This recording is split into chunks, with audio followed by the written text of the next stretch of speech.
Brain changes through repeated behavior and repeated thinking.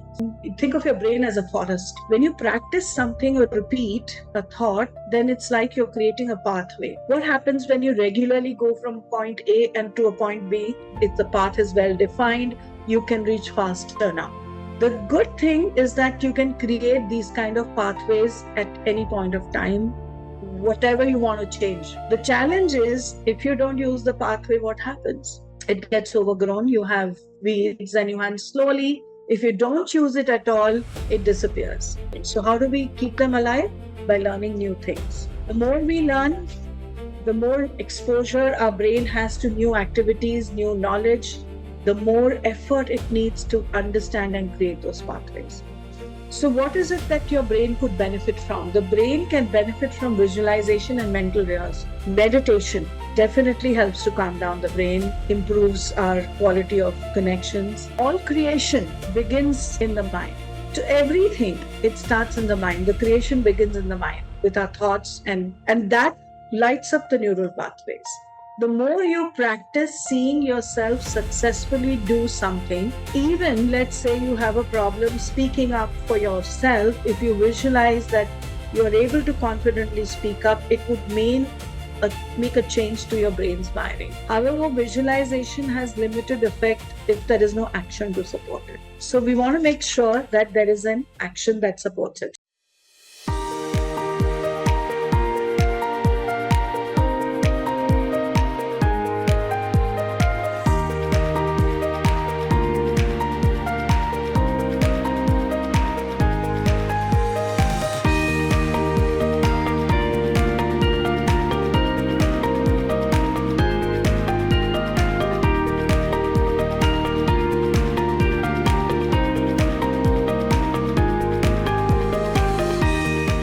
Right? So the next part is the good news part. The fact that you can change and program your brain at any point of time in your life, irrespective of what your biological age may be. Okay. So what you've learned so far is that there is a gateway and there is something which is there and already it is programmed, and we tend to therefore live our life through those beliefs that we hold. Now, the next thing that I want to tell you is that you can make changes in that by making changes in the way you understand the brain. Brain changes through repeated behavior and repeated thinking. So, Abhishek, how you asked me how many repetitions is a proof? The number of repetitions till it becomes a strong enough belief.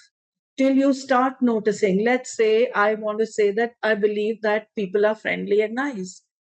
And I want to and prior held belief was that I have to be watchful. I don't know, I don't know, I don't trust strangers. So if I'm making that change, obviously my first belief has got evidence, has enough experiences that it has registered. Now, the first shift you need is to make the conscious change of thinking, repeating the belief. If you look at this new skill in frequent activity, you see the synaptic connection is just weak. There is one, just maybe one. If I've repeated one, two times, it's only once.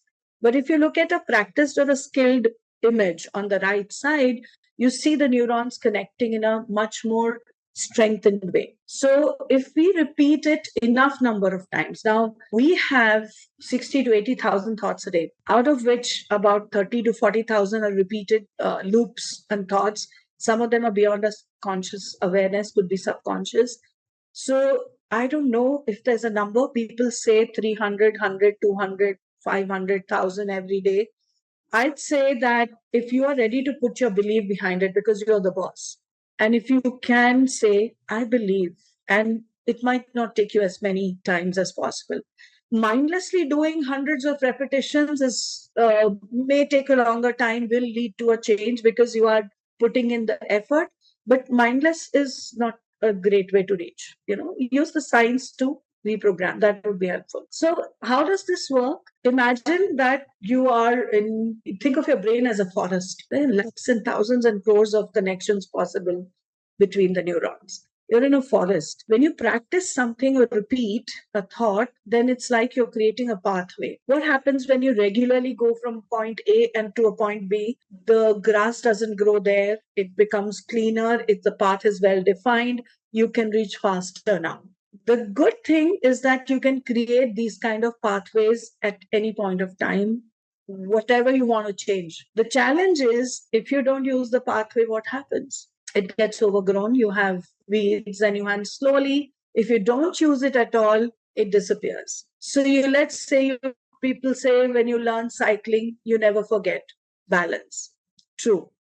But if you don't get onto the cycle for years and years, when you come, your body takes a moment before it can recall. The body can feel, it can be a little challenging. You'll definitely have to be very careful before the pathway gets cleaned again and you can use it. But as we grow older, there are some paths which are permanently closed because we don't use those skills anymore, because we don't use those pathways anymore. The more as we keep getting older, the more we cut away from life and the more loss of these synaptic nerves happen. So, how do we keep them alive? By learning new things. The more we learn, the more exposure our brain has to new activities, new knowledge, the more effort it needs to understand and create those pathways. So, what is it that your brain could benefit from? The brain can benefit from visualization and mental rehearsal. Meditation definitely helps to calm down the brain, improves our quality of connections, manage emotions, but visualization. So, there are real world examples from Olympic gold medal or medal winners. Michael Phelps, the swimmer, he had mental videotapes guided by his coach. He watched the mental videotape of his races daily. He would visualize everything from perfect strokes to unexpected problems like his goggles filling up with water, and then how did he deal with it, how did he come out of it. Now this does not mean that he won the race just by visualizing. It meant that his brain had worked out all possible scenarios, and suppose an emergency came up, it would not feel unfamiliar and throw him or off the guard. It was almost like an autopilot that he was running. Hussein Bolt, after he broke his 100-meter world record, said that I just visualized and I then executed my plan. All creation begins in the mind. The light that we use, the bulb from to everything, it starts in the mind. The creation begins in the mind with our thoughts, and that lights up the neural pathways. The more you practice seeing yourself successfully do something, even let's say you have a problem speaking up for yourself, if you visualize that you're able to confidently speak up, it would make a change to your brain's wiring. However, visualization has limited effect if there is no action to support it. So we want to make sure that there is an action that supports it. So let's do a little visualization activity. So take a moment and write down or think of one meaningful goal that you currently have. Take something simple and small so that you can get the sense of the activity. Take a moment and visualize and think of a meaningful goal. You can close your eyes while you do this. Remember, your eyes open means that your brain is receiving that many cues and your RAS is active. Okay. Now visualize with your eyes closed everything that you can about your goal. What does this goal mean to you? Visualize what achieving it looks like. Visualize how you would feel when you accomplish this goal. Notice everything about your environment, about your body, about yourself. If this goal was a picture, an image, what would it look like? Notice how it feels in the body when you have achieved it. Notice how it looks like when you are interacting with people, having achieved it. Now, as you can sense and feel it deeply in your body, what achieving these goals look like, this goal looks like, think of what obstacles might appear and notice them showing up. It could be your own resistance. It could be your issues like, I don't have enough time. I don't know how to do this. I don't have enough support. Whatever comes up, notice the obstacles. These could be physical obstacles, or it could be your psychological things, barriers. Now, as you notice them, look at yourself that achieved the goal, that has already become successful. Deal with these obstacles. How will that part deal with these obstacles. Allow your confidence, belief in I can achieve, guide you or support you in finding ways around the obstacles. And as you find yourself solving those problems, open your eyes and then you can note down one action that you can take today. Okay. Also, notice how you're feeling in your body towards that goal from when you started to how you are after you've done this activity. All right. So, yes, please. I can see somebody's raised their hand. May I speak, ma'am? Yes, please. Go ahead. Ma'am. Hello, ma'am. Hi. This is Vijay here, and I want to definitely talk about the things that you've given us as a task, which is wonderful. Meaningful goal for me right now, because it's meaningful. There are many goals in life. The most focused right now I'm that I have to achieve my doctorate, and I am on that path. Okay, and it was wonderful to visualize it. So peace, I would say, Mhm. and achieving it looked like one step towards a research journey, that is what the eventual result will be. It's just the beginning, I would feel. And obstacles for me, I consider obstacles are always my own resistance, I feel. Because that resistance many a times is due to barriers which actually are nothing but maybe small speed breakers that are Hmm. occurring in daily routine Hmm. phase. And yes, but one action that I can take, well, I do believe I will reach there. I'll have to catch up with the moment, my own momentum. I had to catch up with some rhythm I have to follow. And yes, one action I can go for that draft probably that is lying there in the laptop. And I'm getting that feeling today that I might do it. I might complete it today. Anyways, thank you so much. Okay. Got it. Yeah, Thanks for sharing. Yeah. thank you, ma'am. So one of the things we don't do is ask our higher intelligence or our inner wisdom wise self. We've all lived a life long enough for us to have experiences and knowledge and wisdom and ways to solve our problems. What we don't do often enough is ask ourselves what's the solution and what's the obstacle and how can I deal with this. Now, if you're coming from I always fail here or I don't think I can change, then that becomes challenging, and that's where things become, your results are slower to come through, or you have to push harder. If you believe I can and I have the answers, or find, okay, what am I going to do? You'll get your actions. So I can see, Abhishek, you've written an example, clear an exam. All right. Obstacle, no group to encourage, motivate, discipline. All right. So what can you do there to encourage or overcome the obstacle? So I think your action is good. Start or begin, even if it's not perfect, because it's you are now countering your belief, which things I must have all these conditions in place for me to be able to be successfully complete something. Ma'am, Right? am So I audible? So, yes, Abhishek. as the obstacles part you have mentioned, so I think what I can do is develop my methods to do. So I can think if I don't get any community in my area who is preparing for the same exam, I can take online tests to compare where my preparation has reached in comparison with the other papers who are preparing remote in some other remote area. Right. So I explore other options. Yes, excellent. And that's you know that I need something, and then I can get it through some other means, if not the means that I wanted exactly. So then I'm supporting myself and supporting the belief that I can achieve it. Otherwise, the obstacles becomes my own reasons to me. I would have done it if I could have overcome, but I couldn't. They're almost like I can never overcome that. All right.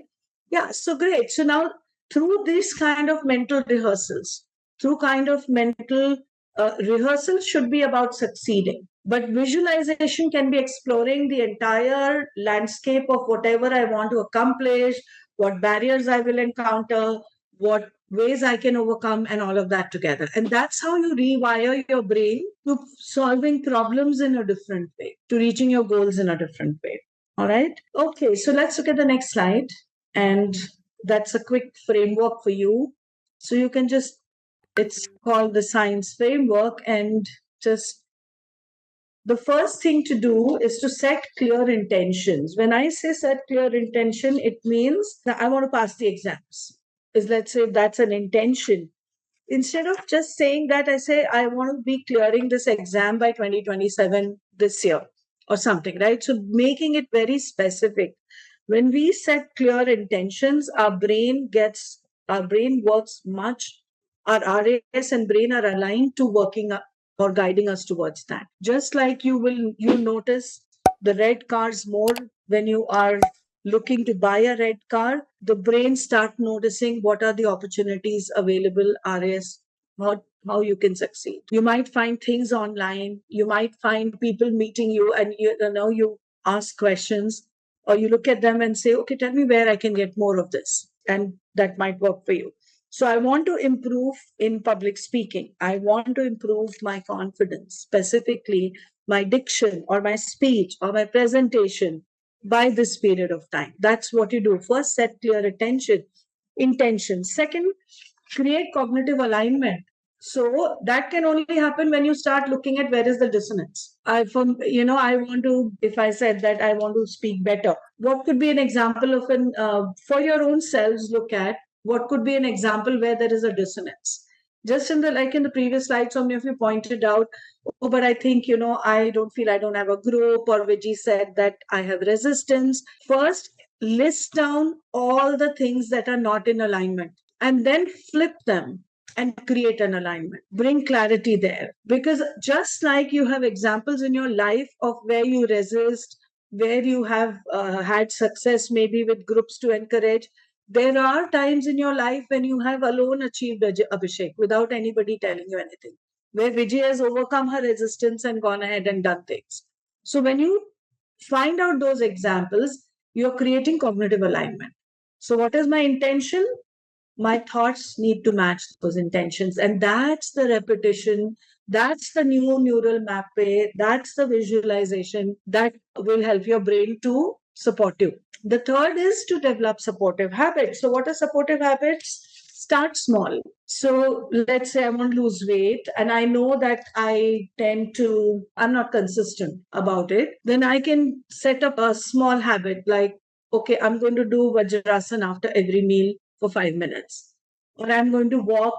When I create supportive small habits, then I have also primed my brain for success. Because remember what encourages the belief to become stronger? When I succeed. When the loop becomes stronger, every time there is evidence. So if I say I'm going to join a gym and 1 hour I'll go to the gym and I'll change my diet and I'm going to do everything, oh, brain's not buying it. Not going to happen. Didn't happen all these years. But if I say I'm going to include a fruit. 11 a.m. If it's 11 a.m., I'm going to open my box and eat a fruit instead of a snack. Easy to make changes. And then I need to list these wins. As I create these habits, make a list. It's called habit stacking. Keep adding, keep adding, keep adding. Now you have started to make the brain and your habit loop stronger. Engage emotional energy. What is emotional energy? Emotional energy is something which gives you power or takes away your power. When we lose our motivation, when we face obstacles and challenges, our emotional energy could be, oh, I'm never going to get through this. Why am I so dependent? Why is it like this? Why do I fail? I'm always like this. Takes away my energy. Again, linked to our thoughts. But if I use my emotional energy saying, well, you know what, people have failed. I find Thomas Edison extremely inspiring to think of my emotional energy. He had hundreds of inventions to his name. Most of them failed till the light bulb happened. But every time he failed, he was like, oh, you know what? I've learned 6,000 ways, I think for bulb, he said, of how not to make a light bulb. Or so do what you can to keep the emotional energy up. Consciously start noticing opportunities and the wins. Initially, it's a conscious effort. Remember, because it's not an automatic brain loop yet. But once it becomes a brain loop, you notice opportunities everywhere. And then you can say, oh, you know what? Everywhere I go, there are opportunities. Instead of keeping it, Arey, kuch bhi nahi, I have to work so hard. I don't know. I don't know. There are no opportunities. I don't know who to talk to. I don't know what to do. Then it keeps you stuck. All right. Committing to action and then taking the action. Next, evaluate and evolve. So committing to action is easy, but taking the action is not. And you might want to set up that check over there to make sure you're doing that. And then last is to evaluate and to keep evolving and growing in that. Okay, so it's a very simple framework that you can use to rewire your brain and reprogram. And let's look at, the last part, why it's important, because you want to look at the strategy needs change. Oh, this didn't work for me. I need to bring this up. Otherwise, you'll be like, oh, whole thing is not working and I'm a failure. This is about training your brain to keep realigning and looking for and believing that I will reach there and I can reach there. Right? So begins with a belief, and then everything else you do is to keep that belief alive and keep it going. So just the whole thing, you could want to take a moment to reflect what belief shapes your results most currently. What is the identity that you're reinforcing daily? Remember, your identity is very closely linked to it. So, what action will you take in the next 24 hours? And I've given you some of the things that you could create for yourself.